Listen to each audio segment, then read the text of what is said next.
먼저 오늘 시장이 주목한 뉴스들입니다. 네, 내년 말까지 다주택자가 집을 팔지 않으면 양도소득세를 더 세게 물게 하는 방안이 추진됩니다. 당정이 오는 2023년부터 양도세 장기보유 특별공제 조건을 1주택자가 된 시점부터 새로 계산하도록 하는 방안을 추진한다고 밝혔습니다.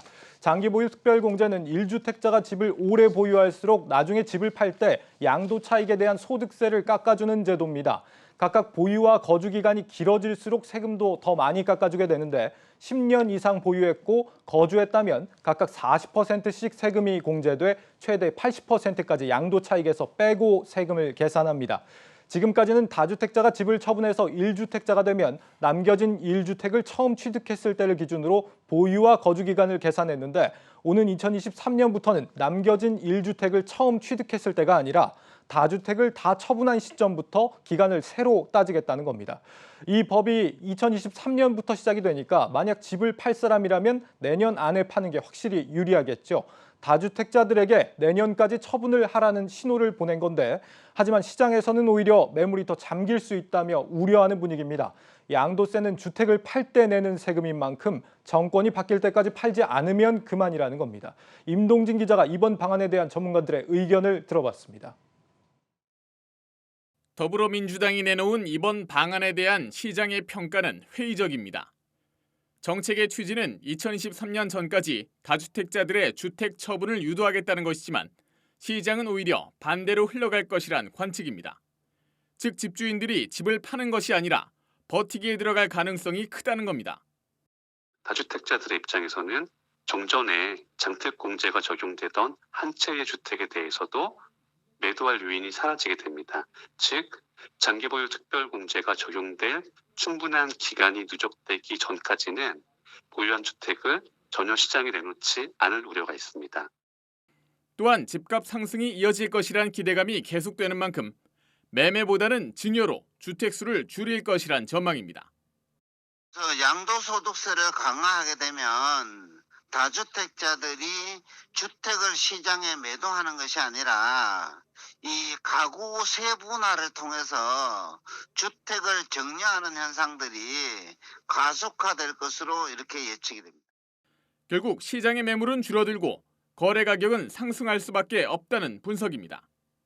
여기에 양도 차익이 클수록 공제율이 줄어드는 장기보유 특별공제 비율 조정은 중저가 집값 상승을 부추길 것이란 지적도 나옵니다. 사실은 양도소득 공제와 관련된 부분에서 초과이익이 많이 나는 부분에서 이제 배제를 하다 보면 아무래도 중저가 아파트 가격 따라잡기 이런 국면들이 오히려 혜택을 보는 걸로 인식이 될 수가 있거든요. 그러다 보면 그쪽으로 이제 수요가 쏠리는 그런 효과들을 불러올 수가 있는데 전문가들은 다주택자들이 집을 내놓게 하려면 세금 부담을 낮춰주는 것이 해법이라고 강조합니다. 현재 다주택자의 양도세는 최대 82.5%인데 장기 보유 혜택이 줄어들까 봐 집을 파는 건 어불성설이란 겁니다. 이 세금을 점점 강화해갖고 시장을 안정화시키는 건 어렵고요. 다주택자가 집을 팔게 하려면 양도세 중과세를 하지 않아야 돼요, 당분간은. 집값을 잡고 무주택자를 위한 시장을 만들겠다며 내놓은 정책이 또다시 독이 될까 우려되고 있습니다. 한국경제TV 임동진입니다. 네, 다음은 고정금리 비중이 7년 반 만에 최저치를 기록했다는 소식입니다. 한국은행이 기준금리 인상을 예고하고 나섰는데도 시장에서는 오히려 변동금리를 택한 사람이 더 많은 것으로 나타났습니다. 한국은행에 따르면 지난 6월 은행이 새로 취급한 가계대출의 81.5%는 변동금리 상품으로 무려 7년 5개월 만에 가장 많은 수준을 기록을 했습니다. 반대로 고정금리 대출의 비중은 18.5%에 불과했습니다. 금리가 오른다는데도 대출자들이 변동금리를 더 선호하는 이유, 변동금리 대출 상품들이 고정금리보다 0.4%포인트 이상 저렴하기 때문입니다. 다시 말하면 앞으로 금리가 오르는 걸 감안해도 변동금리가 더 쌀 것 같다라는 인식이 있는 겁니다. 게다가 고정금리가 무늬만 고정금리라는 점도 대출자들의 변동금리를 더 선호하는 이유 중 하나로 꼽힙니다.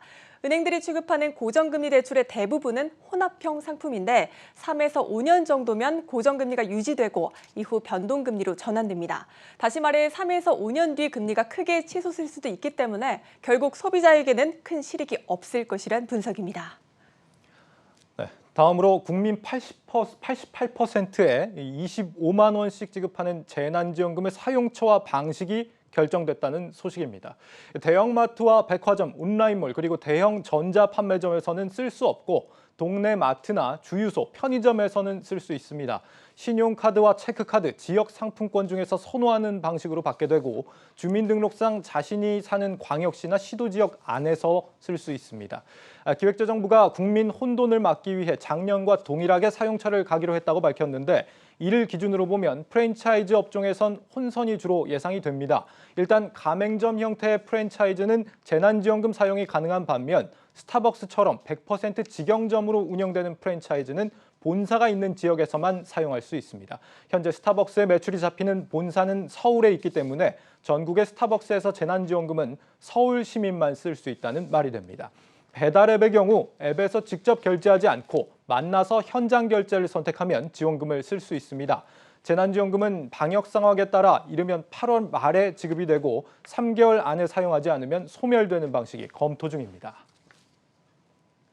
네, 마지막 이슈입니다. 삼성전자가 미국 인텔을 제치고 세계 최대 반도체 업체의 자리를 탈환했습니다. 현지 시간 1일 월스트리트 저널에 따르면 삼성전자 2분기 반도체 부분 매출은 197억 달러로 인텔의 전체 매출액 196억 달러보다 1억 달러, 우리 돈으로 약 1,000억 원가량 앞선 것으로 집계됐습니다. 삼성이 반도체 매출 1위 자리에 오른 건 2018년 이후 처음입니다.